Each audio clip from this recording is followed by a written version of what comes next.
My name is Haley Parker. I'm 29 years old, and on the night I launched the company I built from nothing, I watched every chair I had reserved for my family stay empty. Not one late arrival. Not one embarrassed wave from the door.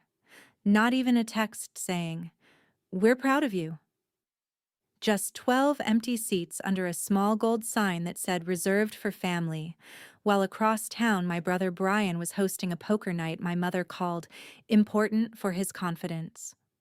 I had spent 3 years turning an idea into Clear Path Living, a company that redesigned homes for seniors and disabled adults using smart safety systems, fall detection flooring, voice-controlled lighting, and custom mobility layouts.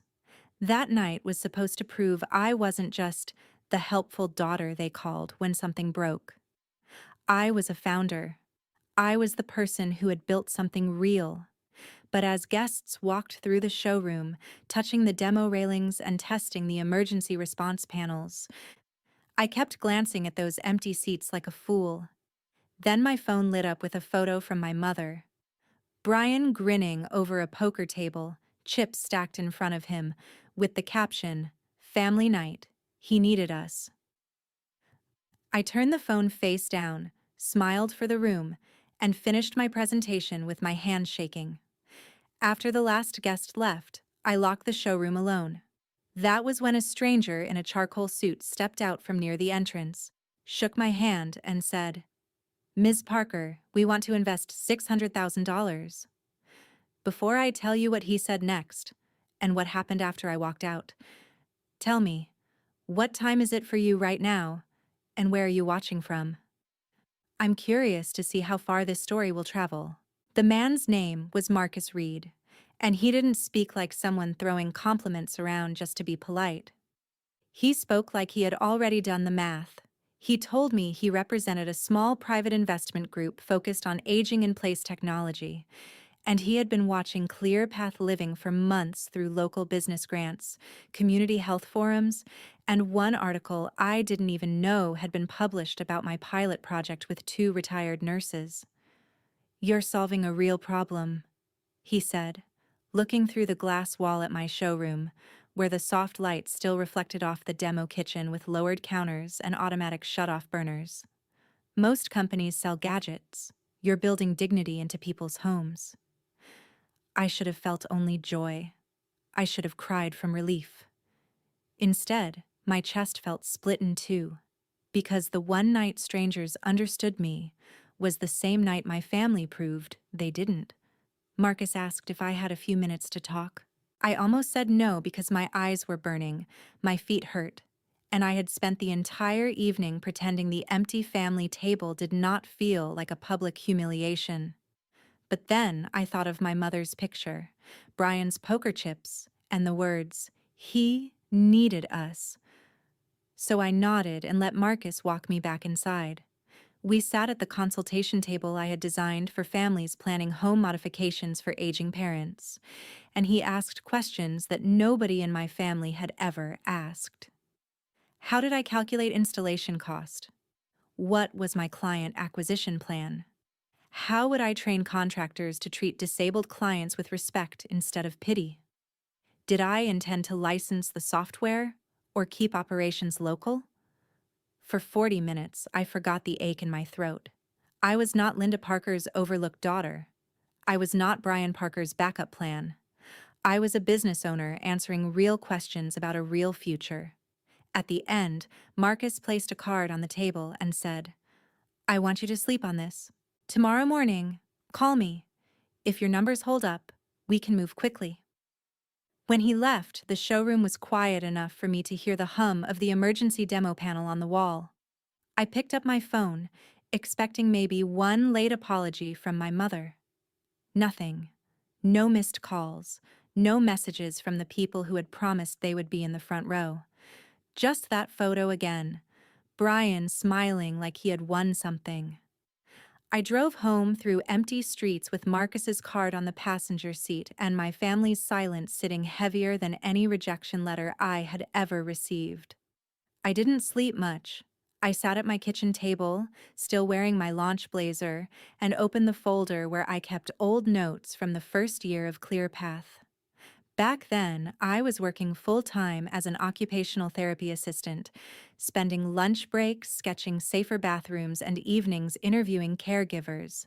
My mother used to call it your little side thing. Brian called it that grab bar business. Every time the family needed me to install a camera, fix a phone, drive mom to an appointment, or help Brian organize paperwork, I showed up. Every time I needed them to show up for me, there was an excuse. At 6:12 the next morning, my phone began vibrating against the table. One missed call became 8. 8 became 23. By the time the coffee machine beeped, I had 76 missed calls, 18 texts, and one voicemail from my mother that started with a sweetness I recognized immediately as panic. "Haley, honey, call me back. We heard something amazing happen last night. We need to talk as a family." I stared at the word family until it stopped looking real. They hadn't needed to talk when the seats were empty. They hadn't needed to talk when I stood under bright showroom lights explaining my life's work to strangers. They needed to talk after the money news. And that was the first moment I understood something important. Their absence had hurt me, but their sudden interest offended me even more. I didn't call back. I made coffee, opened my laptop, and began preparing the cleanest investor packet I had ever created. If Marcus Reed wanted numbers, I would give him numbers that could stand in court. Projected revenue, contractor margins, client retention, subscription service tiers, installation timelines, liability protections, staffing requirements, expansion into 3 neighboring counties. Every line polished until there was no room for anyone to dismiss ClearPath Living as my little side thing. My phone kept lighting up beside me. Mom, Brian, Aunt Carol, Mom again. Then a text from Brian appeared. "Sis, huge news. Mom says some investor is interested. That's insane. Call me. We should celebrate." Celebrate? That word almost made me laugh. I typed a response, deleted it, typed another, then deleted that too. The message I wanted to send was not polite. I wanted to ask him if he celebrated while I stood in front of 12 empty chairs. I wanted to ask my mother whether Brian's poker night still needed the whole family, or whether $600,000 had suddenly made my dream worthy of attendance. Instead, I put my phone on silent and kept working. There was an old habit inside me, one I had carried since childhood, that whispered, "Don't make things uncomfortable. Be the bigger person. Keep the peace." But peace in my family usually meant I stayed quiet while they took whatever they wanted from me. Peace meant I understood when they forgot my birthday, because Brian had a bad week. Peace meant I smiled when Mom introduced him as my successful one, and me as the dependable one. Peace meant I became useful enough to keep around, but never important enough to celebrate. That morning, with investor documents open in front of me, I realized I was done paying for peace with pieces of myself. Around 10, Marcus called. His voice was calm and direct. "How are you feeling after last night?" he asked. It was such a simple question that it nearly broke me. Not, "Did you get the money?" Not, "Can we be involved?" Not, "Why didn't you call your mother?" Just, "How are you feeling?" I told him the truth, but only the professional part of it. I said I was tired, focused, and ready. He asked if I could meet that afternoon at his office downtown. I said yes before fear had a chance to interrupt. "Bring your operating model, your client acquisition plan, and anything that shows why you're the right person to scale this," he said. "Not just the idea, you." After we hung up, I stood in my small kitchen and looked around at the life I had built without applause. The second-hand table where I paid bills, the wall calendar full of client consultations, the stack of thank you cards from families whose homes I had changed. One card from a woman named Mrs. Alvarez said, "You gave my husband the hallway back." That sentence mattered more than every empty chair from the night before. I packed the cards into my folder because Marcus needed to understand the heart of the business, not just the numbers. Then my phone buzzed again with a voicemail transcript from Mom. "Haley, this is getting childish. You know Brian's night was planned first.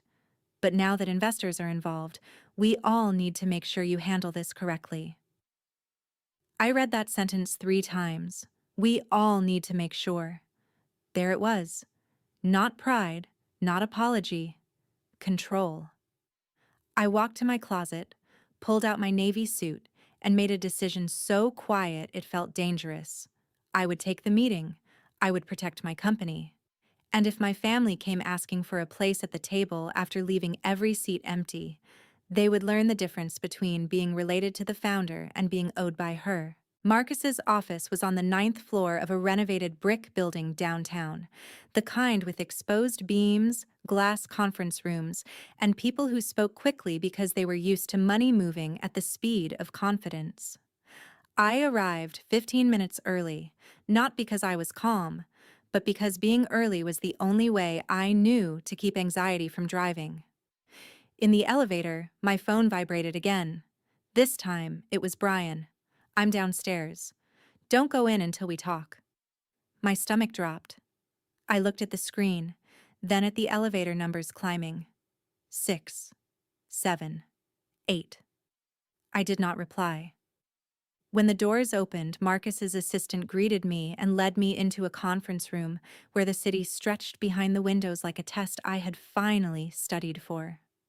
Marcus came in with 2 partners, Elena Brooks and David Chen, both sharp-eyed and kind in the way serious people can be kind when they respect your time.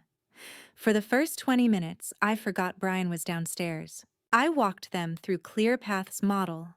Free safety assessments subsidized by premium installations, partnerships with rehabilitation clinics, subscription monitoring for families, certified contractor training, and an app that allowed adult children to check non-invasive safety alerts without turning their parents' homes into surveillance cages.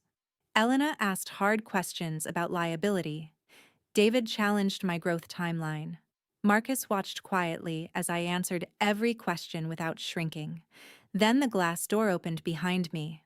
Brian stepped in wearing a blazer he only used when he wanted to look responsible. His face carried that practiced mixture of charm and concern that had worked on our mother for years. "Sorry," he said, smiling at the room like he belonged there. "I'm Brian Parker, Haley's brother. I didn't want her making big decisions without family input." The silence that followed was so sharp I felt it cut through 10 years of excuses. Marcus looked at me, not Brian. "Ms. Parker, is Mr. Parker part of ClearPath Living?" "No," I said. My voice did not shake.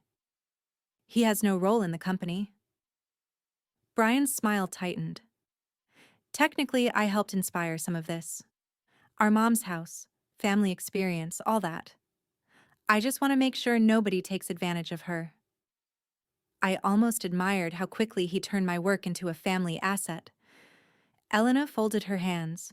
"Mr. Parker, this is a private meeting." Brian looked at me then, and for 1 second I saw the real emotion underneath the performance. Not guilt. Fear. He knew something I didn't yet. "Haley," he said softly, "please. Mom needs you. I need you. Just 5 minutes." Every person in the room waited. I could have exploded. I could have told them how he had chosen poker over my launch. I could have embarrassed him the way his entrance embarrassed me. But I had learned from years of being underestimated that silence, used correctly, could be sharper than anger. I turned to Marcus and said, "May we take a short break?" 2 minutes. Marcus nodded. 2 minutes. I walked Brian into the hallway, closed the door behind us, and before I could speak, he whispered, "You can't sign anything without me." I stared at him. "Excuse me?" He swallowed hard. Mom told people last night that ClearPath was a family venture. She said I was advising you on growth. Some of my friends were there. One of them knows Marcus's group. The news is spreading. If you cut us out now, it makes us look like liars. For a moment, I honestly could not breathe. They had not come to support me. They had not come to apologize. They had come because while I was locking up alone, they were already claiming my work in a room full of poker chips and cheap whiskey. So this is about your reputation, I said. Brian flinched. It's about family. No, I said. It's about you using that word whenever consequences arrive. His face hardened. Don't act like you built this completely alone. Mom let you stay in her house after college. I laughed once, not because it was funny, but because the audacity needed air. For 6 weeks, Brian, while I paid rent. He stepped closer. Haley, be smart. Investors like family stories. Let us stand beside you. We can all win. And there it was. The offer my family had always considered generous. Let them take credit, and they would call it love. I looked through the glass wall at the conference room where 3 people were waiting to discuss my future. Then I looked back at my brother, who had ignored my launch until my success threatened his image. You have 10 seconds to leave this floor, I said, or I'll ask security to remove you. His expression changed from shock to anger so quickly it confirmed everything I needed to know. You'll regret humiliating me, he said. I opened the conference room door. No, Brian, I regret believing you would ever clap unless the spotlight was yours. When I returned to the table, I expected the room to feel colder. Instead, Marcus slid a glass of water toward me and said, "Take your time." I took one sip, placed my folder in front of me, and did something I had never done in any room where my family's shadow followed me. I told the truth. Not the dramatic version, not the wounded version, the useful version. My family is not involved in ClearPath living, I said. They have never invested capital, labor, contacts, or strategy. I built this company from client work, grant money, personal savings, and community referrals. If your interest depends on a family brand story, this is not the right partnership. David leaned back. Elena's face softened slightly. Marcus nodded once. Our interest depends on you knowing exactly what belongs to you, he said. That sentence settled into me like a door locking from the inside. For the next hour, the meeting became more intense, not less. They asked about scaling without diluting service quality. They asked whether I could hire operations support. They asked whether I would consider a minority investment instead of giving away control. That last question made me sit straighter. I won't give away control, I said. ClearPath exists because vulnerable people are often pressured by people who claim to know what's best for them. I won't build a company about independence by surrendering mine at the first check. Elena smiled for the first time. Good answer. By the end of the meeting, they did not offer a fantasy. They offered a conditional term sheet, $600,000 for a minority stake, phased over 18 months, tied to hiring, training, and service milestones. It was not a lottery ticket. It was better. It was grown-up money with grown-up expectations, and I was ready for both. As I signed the acknowledgement to begin due diligence, my phone kept flashing in my bag. Mom, Brian. Mom. Unknown number. Aunt Carol. A text from Mom finally appeared across the screen. Do not embarrass this family. Brian says you made a scene. I looked at the words and felt something inside me go very still. There are moments when anger burns hot, and moments when it becomes a clean, cold line. Mine became a line. After the meeting, Marcus walked me to the elevator. You handled that well? He said. I shook my head. I handled it late. He didn't pretend not to understand. Sometimes late is still on time. Downstairs, Brian was waiting near the lobby, pacing like a man rehearsing an apology he had no intention of meaning. When he saw me, he rushed forward. "What did you tell them?" "The truth." "Haley, you don't understand what you're doing. Mom already posted about it." "Posted what?" He froze. I opened social media and found my mother's profile at the top of my notifications. There was a photo of Brian at his poker table, arm around Mom, with a caption that made my hands go numb. "So proud of my children tonight." Brian has been advising his sister on her new senior care business, and investors are already interested. Family teamwork wins again. Family teamwork. Under the post, people were congratulating Brian. Some were asking if he was accepting clients. One of his poker friends had written, "Parker Family Empire incoming." I looked up at him. "Take it down." He rubbed his jaw. "It's already out there. Taking it down makes it look weird." "It is weird." "No, what's weird is you acting like success means cutting off the people who raised you." I stepped closer, lowering my voice. "You skipped my launch. It was one night. It was my night. And now you have investors, so what are you still mad about?" That question told me everything. He thought money erased disrespect. He thought opportunity was a bandage he could slap over absence. He thought the moment I received validation from someone important, I should stop caring that my own family had refused to witness me before I became useful. "I'm not mad because you missed a party," I said. "I'm mad because you only saw my company when it became something you could attach your name to." Brian's eyes narrowed. "You always do this. You make everything about your feelings." "No," I said. "Today I'm making it about facts." Then I walked past him and drove back to Clearpath, where the reserved family sign was still sitting on the table from the night before. I picked it up, folded it in half, and dropped it in the trash. By evening, the post had spread farther than I expected. Not viral, exactly, but close enough in our town to be dangerous. People tagged Brian in comments asking about consultations. One local realtor messaged him publicly, saying she had 2 clients looking for accessibility upgrades. A county council member congratulated the Parker siblings. My mother replied to nearly every comment with heart emojis, as if she had not spent the launch night across town praising Brian's poker strategy. I waited until my breathing slowed, then posted from the official Clearpath Living page. I did not insult anyone. I did not tell the whole ugly story. I wrote one clean statement. Clearpath Living was founded and is solely owned by Haley Parker. We are grateful for community support and excited about upcoming growth discussions. At this time, no family members serve as advisors, investors, employees, contractors, or representatives of the company. I read it 5 times, removed the sentence that said, "Despite what you may have heard," and posted it.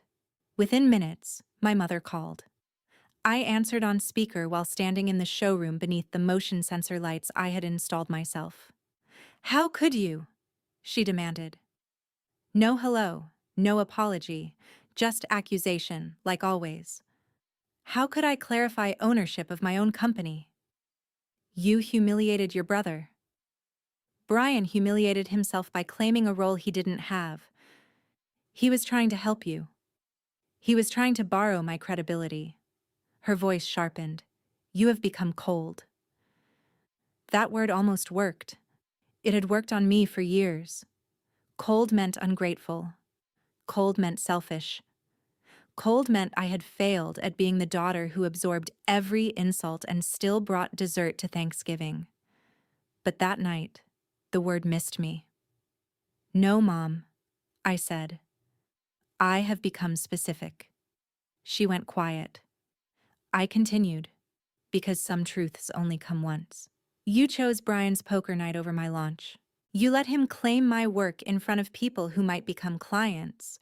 Then when investors showed interest, you called me 76 times, not to apologize, but to manage the benefit.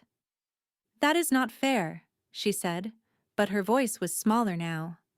Fair would have been 12 family members sitting in the seats I saved. Fair would have been one person asking how the night went before asking what the money meant. Fair would have been you telling Brian to be proud of me instead of pretending he built what he ignored. She began to cry, softly at first, then louder. A year earlier, I would have folded. I would have apologized for making her emotional. I would have comforted her for hurting me.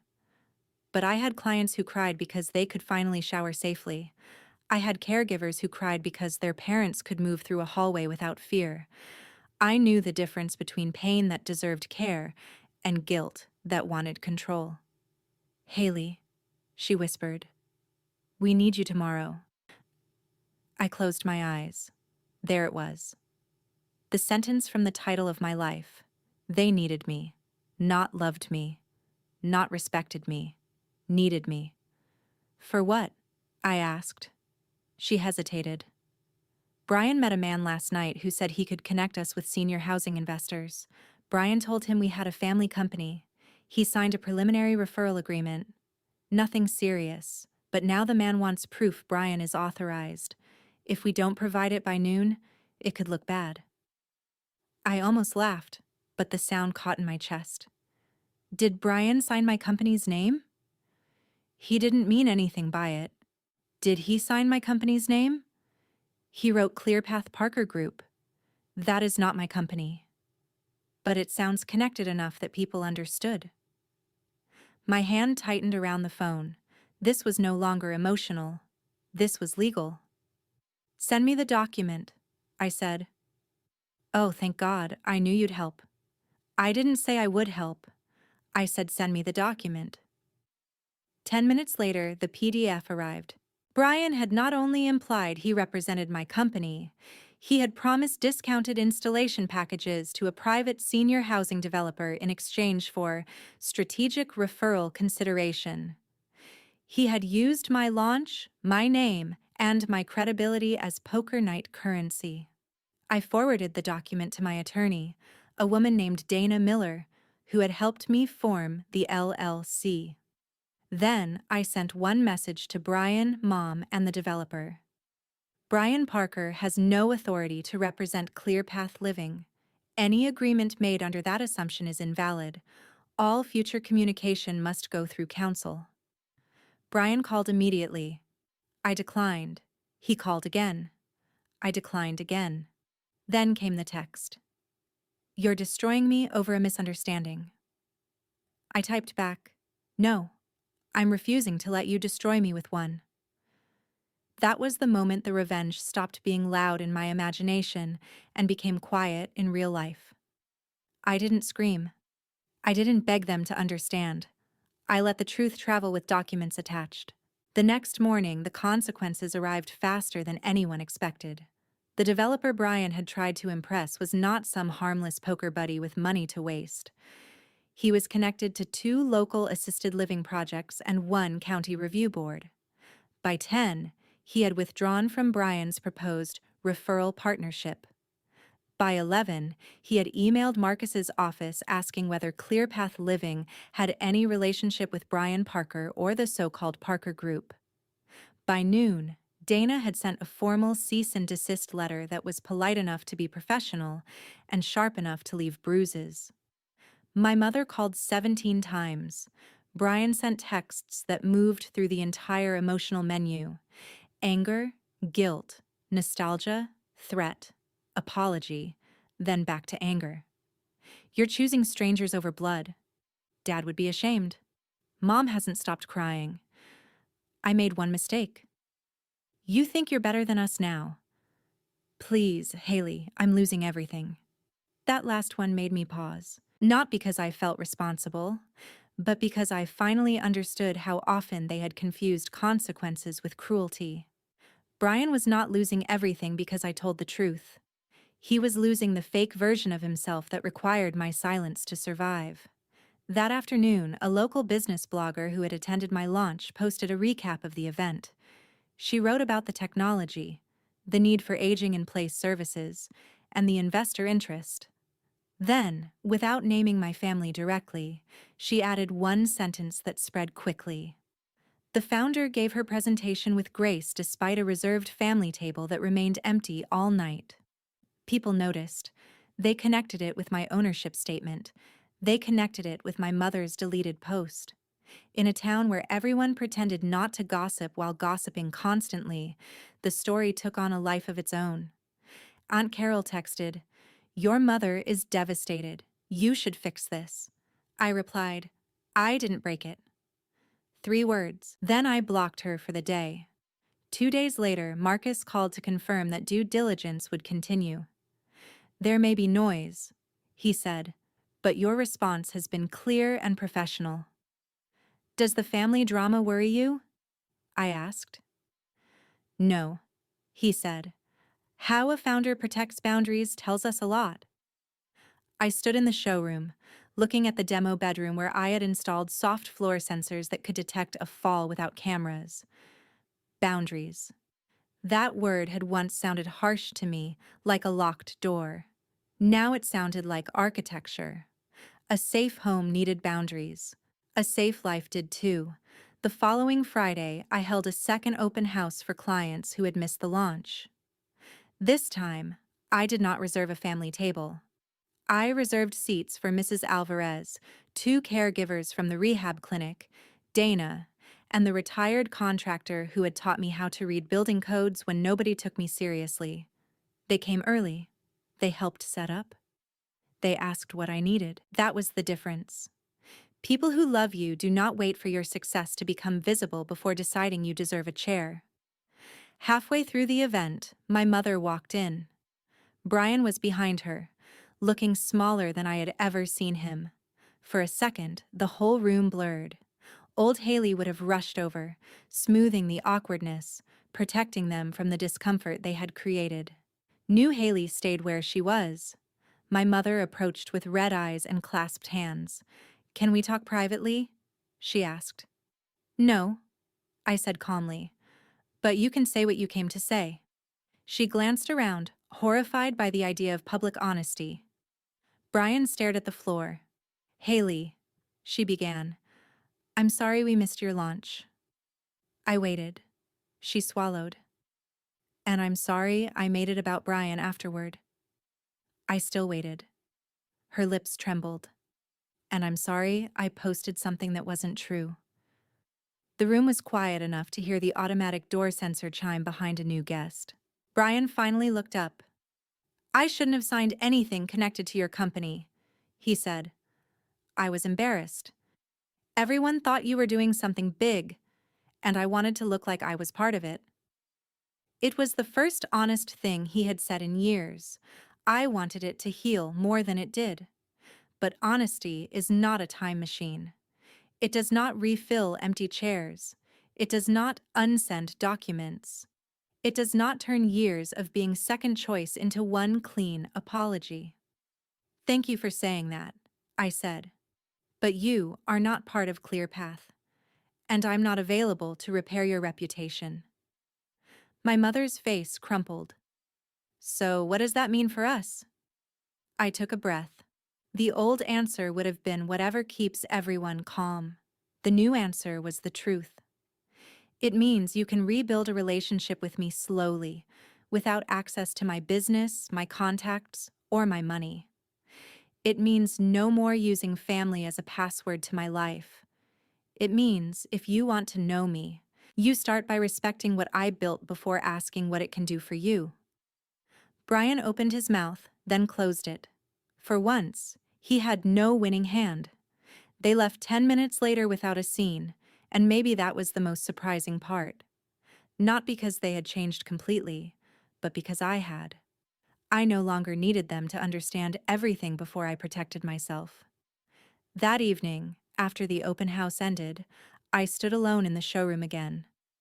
But this time, the empty chairs did not hurt. They were just chairs. The people who mattered had already sat in them. Marcus's investment eventually came through, not as a miracle, but as a partnership I earned.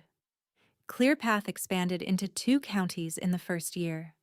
We hired 3 installers, one client coordinator, and a retired nurse as a safety consultant. My mother sent occasional messages that did not ask for favors. Brian took down every false reference to my company and, for the first time in his life, had to explain himself without me softening the story. Some people called that revenge. Maybe it was.